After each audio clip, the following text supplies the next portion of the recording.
My name is Eric Levine, and I'm proud to say I'm the HR Director of Dallas BBQ Patrick's and Tony DiNapoli's. I come to you today, actually at Times Square, Dallas BBQ, where we feed millions of people. For the thousands of people that work for us now, and the hundreds of thousands that work for us over the last 30, 40 years, we want to provide a safe, healthy, non-harassment atmosphere to work. In a few moments, you'll see a sexual harassment training video authorized by the state of New York. Please take your time to take it seriously and review. We're always available to answer questions. At times, anytime that there is a group of employees that work together closely, there'll be conflicts, but we're here to resolve those conflicts. And we assure you, we're committed to your safe and happy work atmosphere. Give the managers an opportunity to cure any issues. And then you could always come see Eric Levine in HR with literally an open door policy. At times, you will see Stuart and Greg in the restaurants. Feel free to use them as a referral and a resource to alleviate any burdens that you may foresee in your work-related issues. We wish you the best, and we hope for a very comfortable work atmosphere. Thank you very much. Welcome to the New York State Sexual Harassment Prevention Training. My name is Roberta Reardon, and I am the New York State Labor Commissioner. In recent years, the topic of sexual harassment in the workplace has been brought into the national spotlight, bringing with it renewed awareness about the serious and unacceptable nature of these actions and the severe consequences that follow. The term sexual harassment may mean different things to different people, depending on your life experience. Certain conduct may seem acceptable or have seemed acceptable in the past. That does not mean it is acceptable to the people we work with. The purpose of this training is to set forth a common understanding about what is and what is not acceptable in the workplace. New York State has long been committed to ensuring that all individuals have an equal opportunity to enjoy a fair, safe, and productive work environment. Laws and policies help ensure that diversity is respected and that everyone can enjoy the privileges of working in New York State. Preventing sexual harassment is critical to continued success. Sexual harassment will not be tolerated. This means any harassing behavior will be investigated, and the perpetrator or perpetrators will be told to stop. It also means that disciplinary action may be taken if appropriate. If the behavior is sufficiently serious, disciplinary action may include termination. Repeated behavior, especially after an employee has been told to stop, is particularly serious and will be dealt with accordingly. This interactive training will help you better understand what is considered sexual harassment. It will also show you how to report sexual harassment in your workplace, as well as your options for reporting workplace sexual harassment to external state and federal agencies that enforce anti-discrimination laws. These reports will be taken seriously and promptly investigated, with effective remedial action taken where appropriate. What is sexual harassment? Sexual harassment is a form of sex discrimination and is unlawful under federal, state, and, where applicable, local law. Sexual harassment includes harassment on the basis of sex, sexual orientation, self-identified or perceived sex, gender expression, gender identity, and the status of being transgender. Sexual harassment includes unwelcome conduct, which is either of a sexual nature or which is directed at an individual because of that individual's sex when, 1, such conduct has the purpose or effect of unreasonably interfering with an individual's work performance or creating intimidating, hostile, or offensive work environment, even if the reporting individual is not the intended target of the sexual harassment. 2, such conduct is made either explicitly or implicitly a term or condition of employment. Or 3, submission to or rejection of such conduct is used as the basis for employment decisions affecting an individual's employment. There are two main types of sexual harassment. Hostile environment. A hostile environment on the basis of sex may be created by any action previously described, in addition to unwanted words, signs, jokes, pranks, intimidation, physical actions or violence, either of a sexual nature or not of a sexual nature directed at an individual because of that individual's sex. Hostile environment sexual harassment includes sexual or discriminatory displays or publications anywhere in the workplace, such as displaying pictures, posters, calendars, graffiti, objects, promotional material, reading materials, or other materials that are sexually demeaning or pornographic. This includes such sexual displays on workplace computers, on cell phones, and sharing such displays while in the workplace. This also includes sexually oriented gestures, noises, remarks, jokes, or comments about a person's sexuality or sexual experience. Hostile actions taken against an individual because of that individual's sex, such as rape, sexual battery, molestation, or attempts to commit these assaults. Physical acts of a sexual nature, including but not limited to touching, pinching, patting, grabbing, kissing, hugging, brushing against another employee's body or poking another employee's body, interfering with, destroying, or damaging a person's workstation, tools, or equipment, or otherwise interfering with the individual's ability to perform the job, sabotaging an individual's work, bullying, yelling, name-calling. Quid pro quo sexual harassment. Quid pro quo sexual harassment occurs when a person in authority trades or tries to trade job benefits for sexual favors. Quid pro quo is a legal term meaning a trade. This type of harassment occurs between an employee and someone with authority, like a supervisor, who has the ability to grant or withhold job benefits. Quid pro quo sexual harassment includes offering or granting better working conditions or opportunities in exchange for a sexual relationship. Threatening adverse working conditions like demotions, shift alterations, or work location changes, or denial of opportunities if a sexual relationship is refused. Using pressure, threats, or physical acts to force a sexual relationship. Retaliating for refusing to engage in a sexual relationship. Who can be the target of sexual harassment?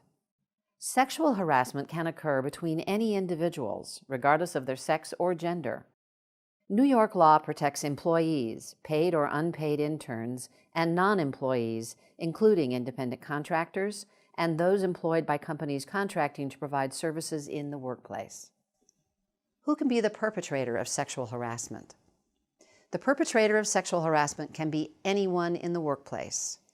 The harasser can be a coworker of the recipient. The harasser can be a supervisor or manager. The harasser can be any third party, including a non-employee, intern, vendor, building security, client, customer, or visitor. Where can workplace sexual harassment occur? Harassment can occur whenever and wherever employees are fulfilling their work responsibilities, including in the field, at any employer-sponsored event, trainings, conferences open to the public, and office parties. Employee interactions during non-work hours, such as at a hotel while traveling or at events after work, can have an impact in the workplace. Locations off-site and off-hour activities can be considered extensions of the work environment. Employees can be the target of sexual harassment through calls, texts, email, and social media. Harassing behavior that in any way affects the work environment is rightly the concern of management.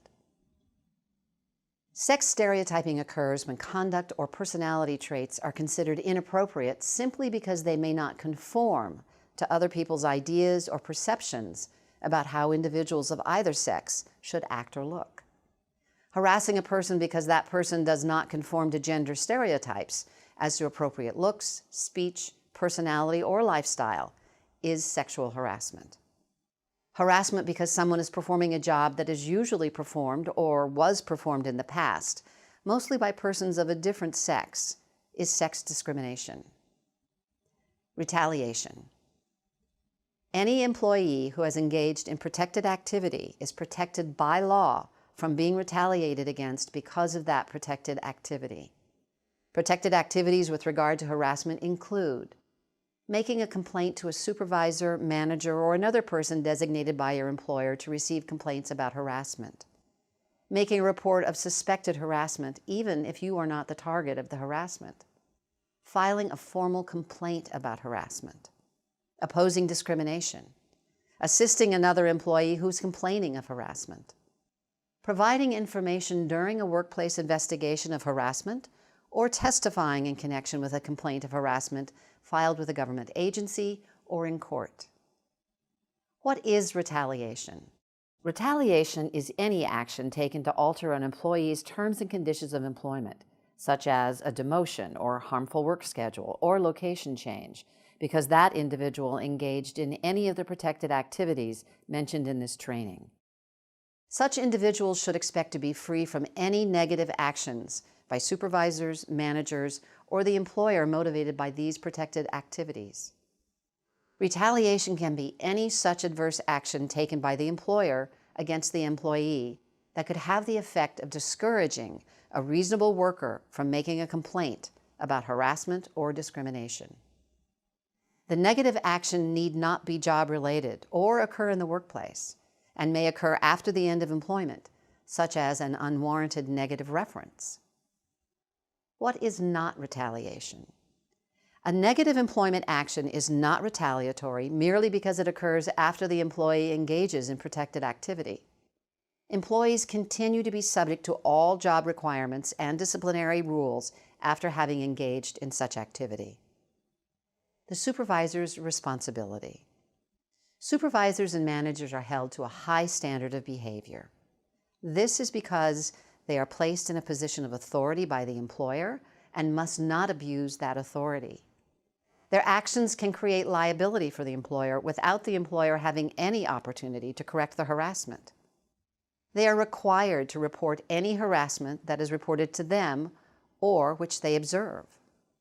They are responsible for any harassment or discrimination that they should have known of, with reasonable care and attention to the workplace for which they are responsible.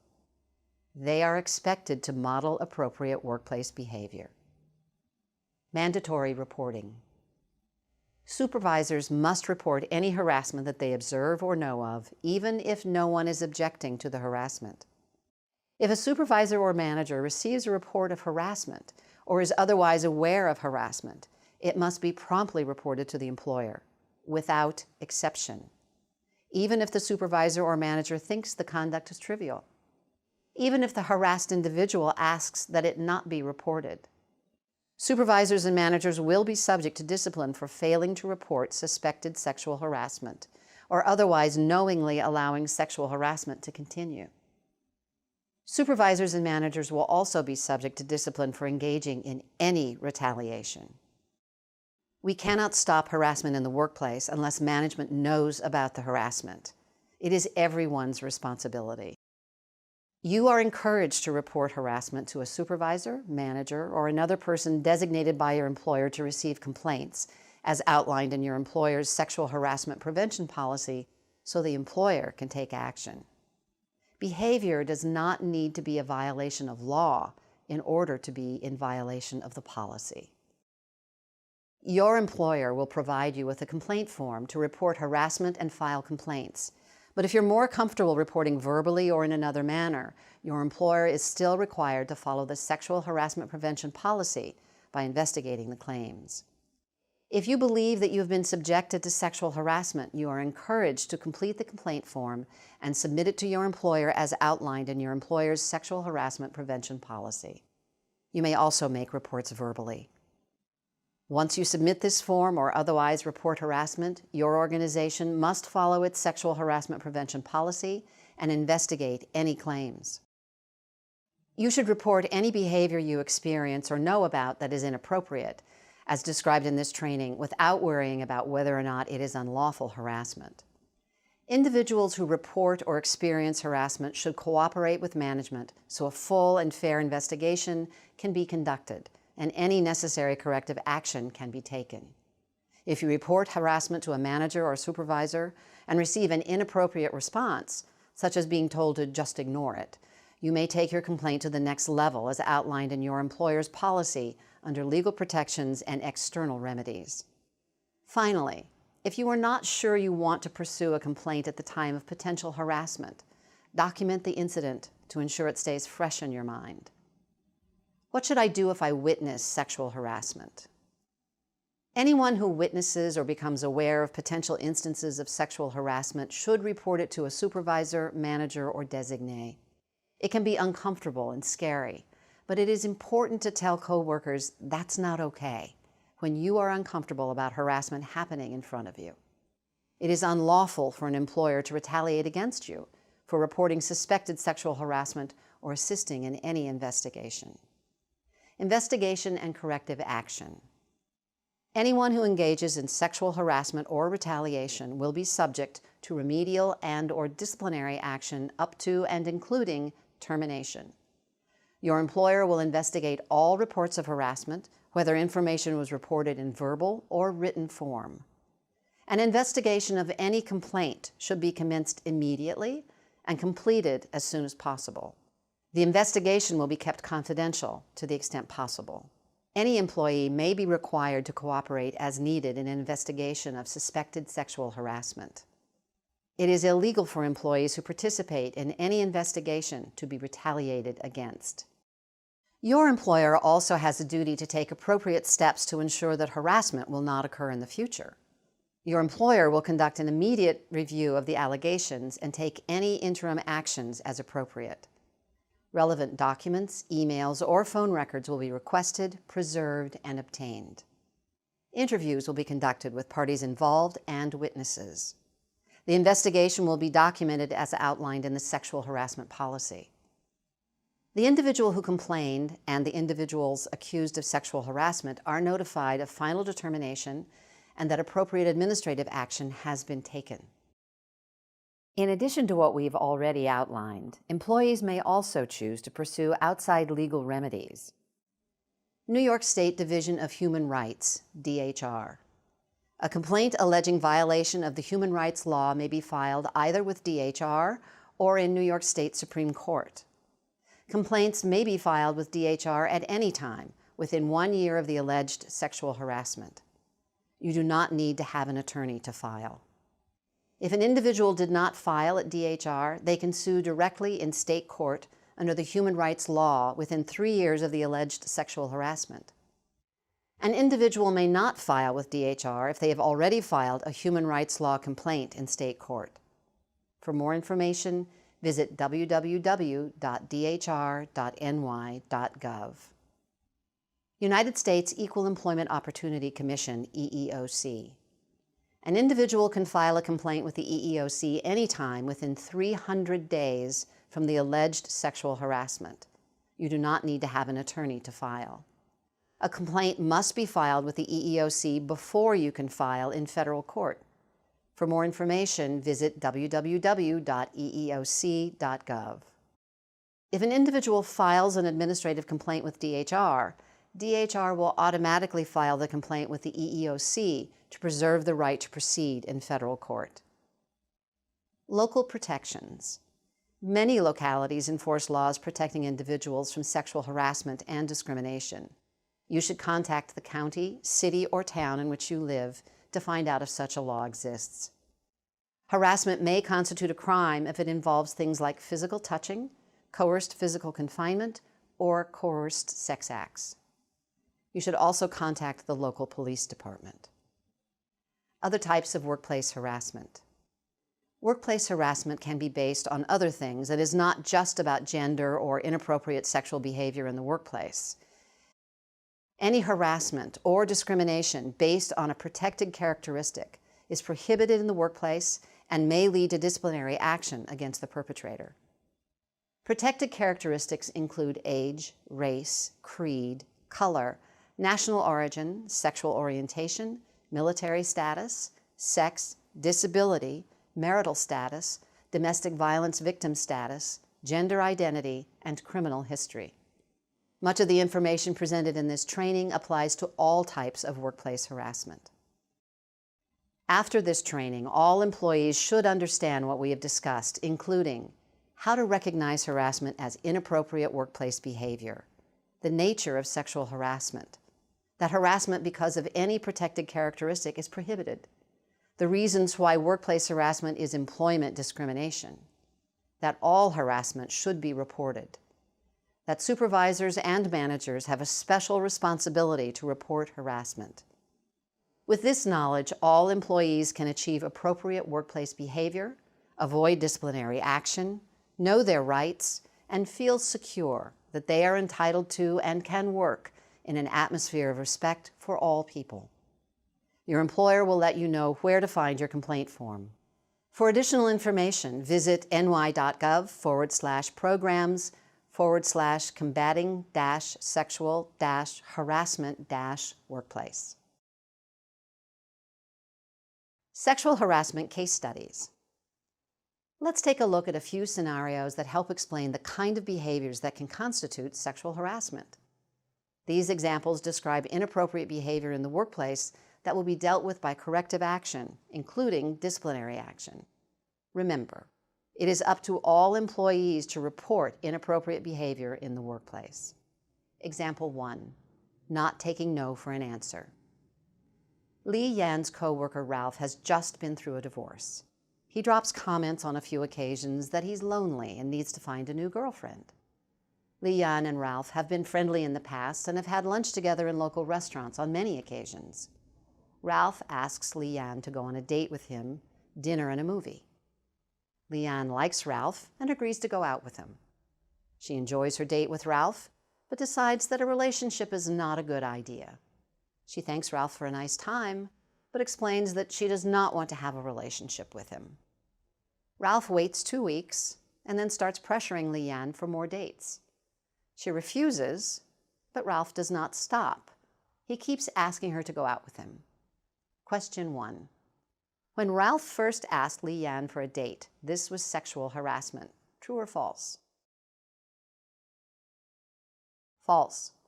Ralph's initial comments about looking for a girlfriend and asking Lee Yan, a co-worker, for a date are not sexual harassment.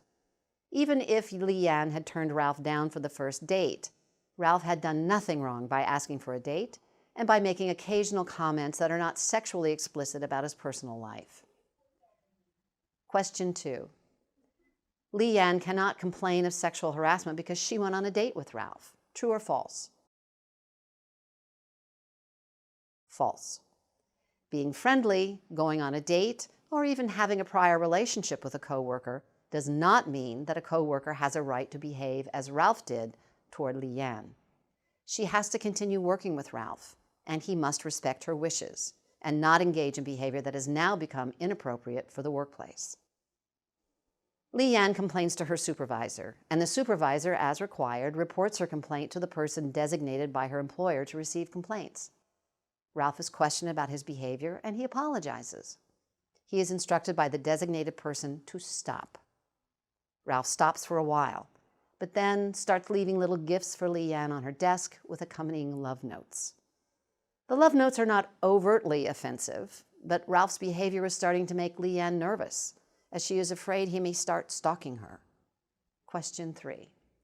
Ralph's subsequent behavior with gifts and love notes is not sexual harassment because he's stopped asking Lee Yan for dates as instructed. He's just being nice to Lee Yan because he likes her. True or false? False. Lee Yan should report Ralph's behavior. She was entitled to have effective assistance in getting Ralph to stop his inappropriate workplace behavior. Because Ralph has returned to pestering Lee Yan after being told to stop, he could be subject to serious disciplinary action for his behavior. Example 2, the boss with a bad attitude. Sharon transfers to a new location with her employer. Her new supervisor, Paul, is friendly and helps her get familiar with her new job duties. After a few days, when no one else is around, Paul comes over to Sharon's work area to chat. Paul talks about what he did last night, which was to go to a strip club. Sharon is shocked that Paul would bring up such a topic in the workplace and says nothing in response. Paul continues talking and says that all the women in the office are so unattractive that he needs to get out and see some hot chicks once in a while. He tells Sharon he's glad she joined the staff because, unlike the others, she is easy on the eyes. Sharon feels very offended and demeaned that she and the other women in her workplace are being evaluated on their looks by their supervisor. Question 1. Because Paul did not tell Sharon that she is unattractive, he has not harassed her. True or false? False. Paul has made sexually explicit statements to Sharon, which are derogatory and demeaning to Sharon and her female co-workers. It does not matter that Paul supposedly paid Sharon a compliment. The discussion is still highly offensive to Sharon, as it would be to most reasonable persons in her situation. Question 2.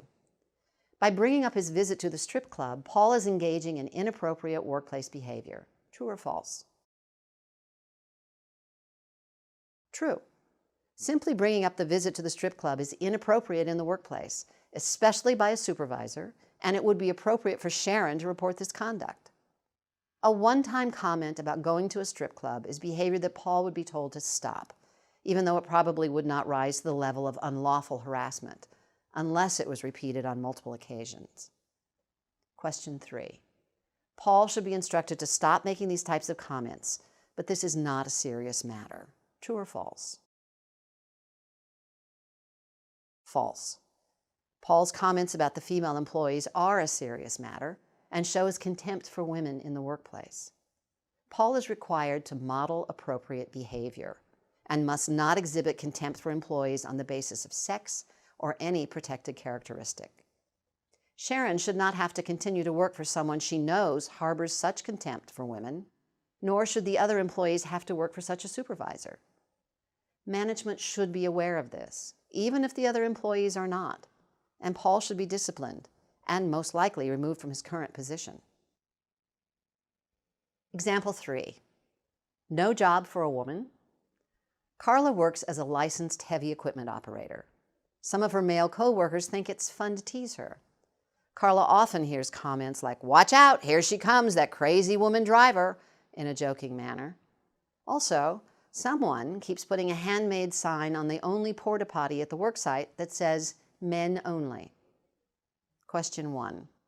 Women in traditionally male jobs should expect teasing and should not take the joking comments too seriously.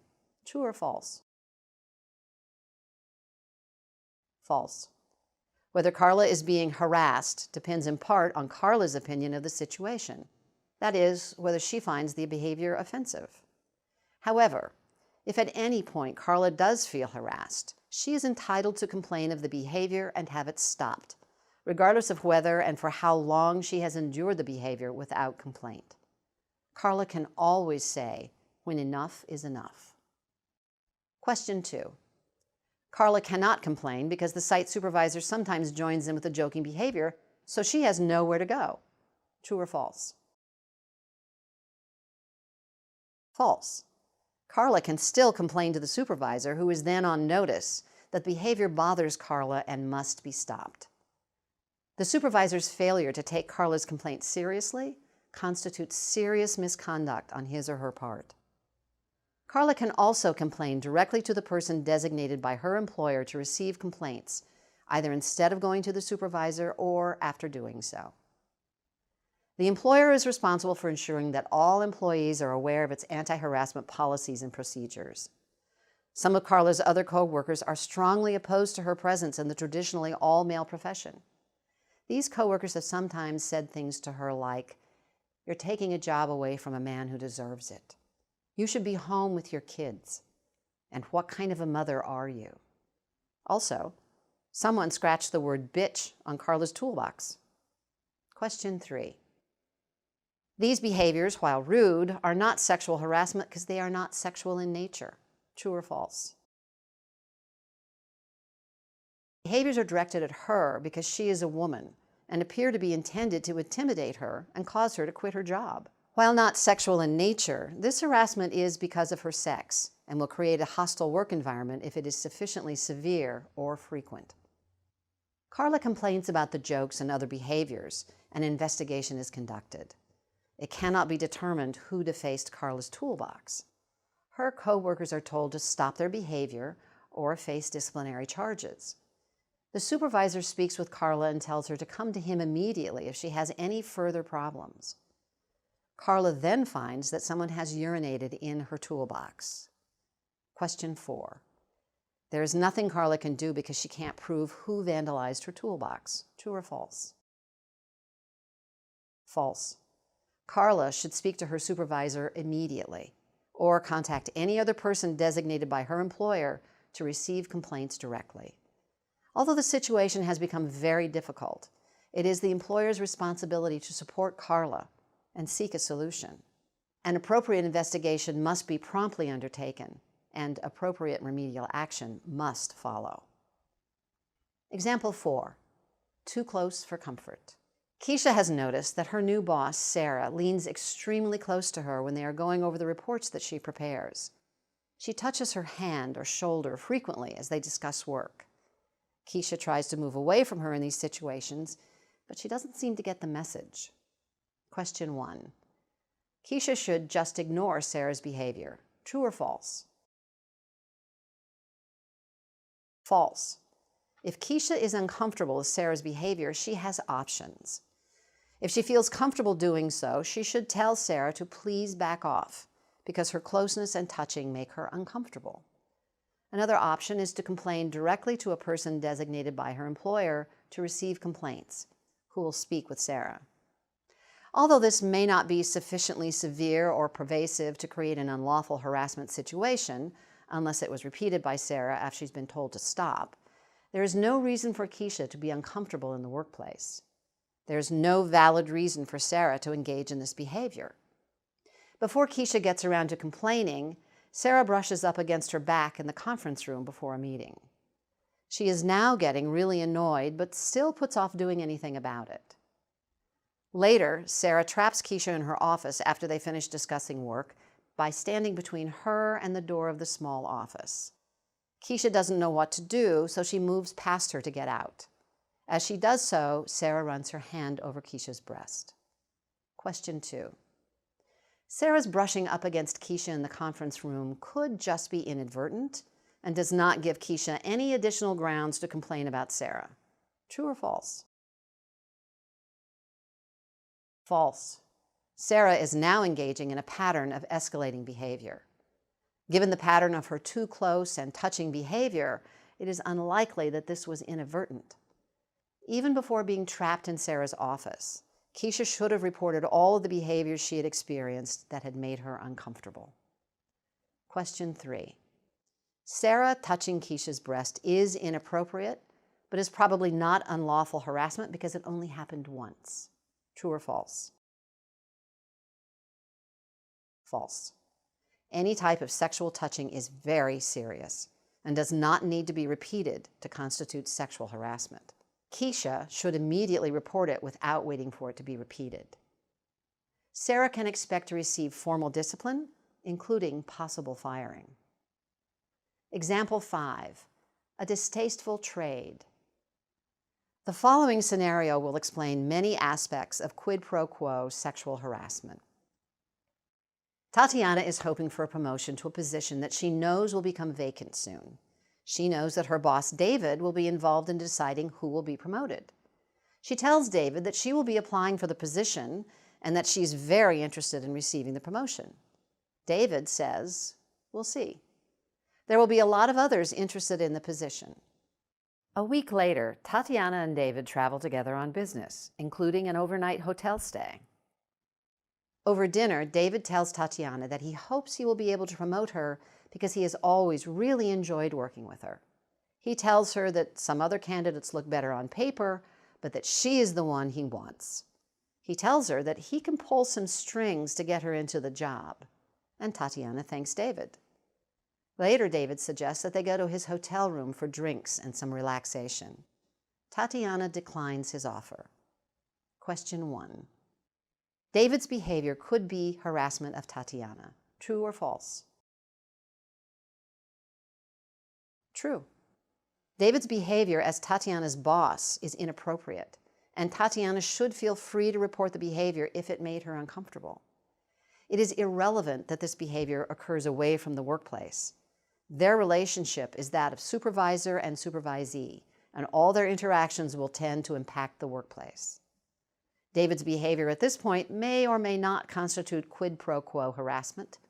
David has made no threat that if Tatiana refuses his advance, he will handle her promotion any differently. However, his offer to pull some strings, followed by a request that they go to his hotel room for drinks and relaxation, might be considered potentially coercive. Certainly, if David persists in his advances, even if he never makes or carries out any threat or promise about job benefits, this could create a hostile environment for Tatiana, for which the employer could be strictly liable because David is a management employee. After they return from the trip, Tatiana asks David if he knows when the job will be posted so that she can apply. He says that he's not sure, but there is still time for her to make it worth his while to pull strings for her. He then asks, "How about coming out to dinner this Friday and then coming over to my place?" Question 2. David engaged in sexual harassment. True or false? True. It is now evident that David has offered to help Tatiana with her promotion in exchange for sexual favors. Tatiana, who really wants the position, decides to go out with David. Almost every Friday, they go out at David's insistence and engage in sexual activity. Tatiana does not want to be in a relationship with David and is only going out with him because she believes that he will otherwise block her promotion. Question 3. Tatiana cannot complain of harassment because she voluntarily engaged in sexual activity with David. True or false? False. Because the sexual activity is unwelcome to Tatiana, she is a target of sexual harassment. Equally, if she had refused David's advances, she would still be a target of sexual harassment. The offer to Tatiana to trade job benefits for sexual favors by someone with authority over her in the workplace is quid pro quo sexual harassment, and the employer is exposed to liability because of its supervisor's actions. Tatiana receives the promotion. Question 4. Tatiana cannot complain of harassment because she got the job, so there is no discrimination against her. True or false? False. Tatiana can be the recipient of sexual harassment, whether or not she receives the benefit that was used as an inducement. Tatiana breaks off the sexual activities with David. He then gives her a bad evaluation, and she is removed from her new position at the end of the probationary period and returns to her old job. Question 5.